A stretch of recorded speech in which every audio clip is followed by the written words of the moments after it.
Hi friends, कैसे हो आप लोग? Please my channel subscribe, like, comment, share. সবারই নিউ ভিডিও আপলোড। সবাই ভাগ হিন্দি জন্মগ্রহণ হিন্দু জন্ম 14 জুন 1996 একজন ভারতীয় অভিনেত্রী যিনি হিন্দি চলচ্চিত্রে অভিনয় করে থাকেন।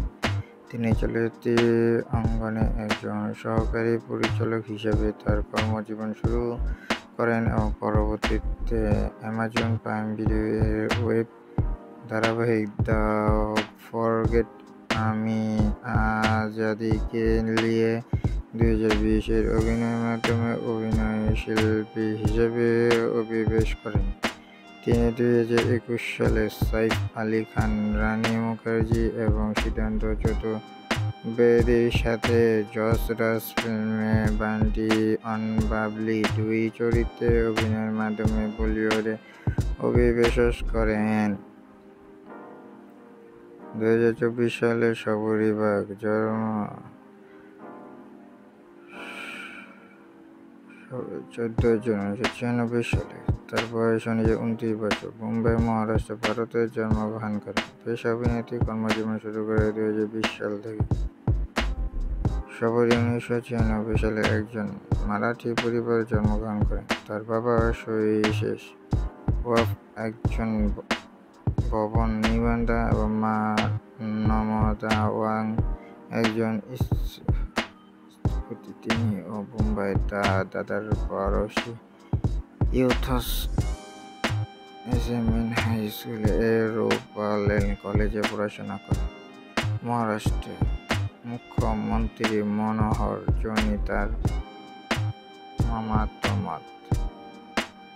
সবরি প্যার কা পঞ্চনামা 2, বাজিরাও ও মান্তানি ও সোনু কে টিটু কি সুইটি চলতে সহকারী পরিচালক হিসেবে কাজ করেছেন। তিনি 2014 সাল থেকে তিনি চলচ্চিত্রের মুখ্য অভিনেত্রীদের জন্য অডিশন লিখেছেন। অবশেষে বান্টি অর বাল্টি এর 2 এর মাধ্যমে বলিউডে অভিবেশ করেন, যিনি 2021 সালে 21 নভেম্বরে মুক্তি পান। 2015 সালে প্যারা কা পঞ্চনামা 2, বাজিরাও মাস্তানি সহকারী পরিচালক। 2018 সালে সোনু কে টিটু কি সাইটি। 2021 সালে বান্টি অর বাবলি 2। 2024 সালে মুঞ্জা মহারাজ বেদা ঘোষিত হবে আইফা। 2020 সালে দ্য ফরগেট আমি আজাদি কে নিয়ে। Please my channel subscribe, like, comment, share.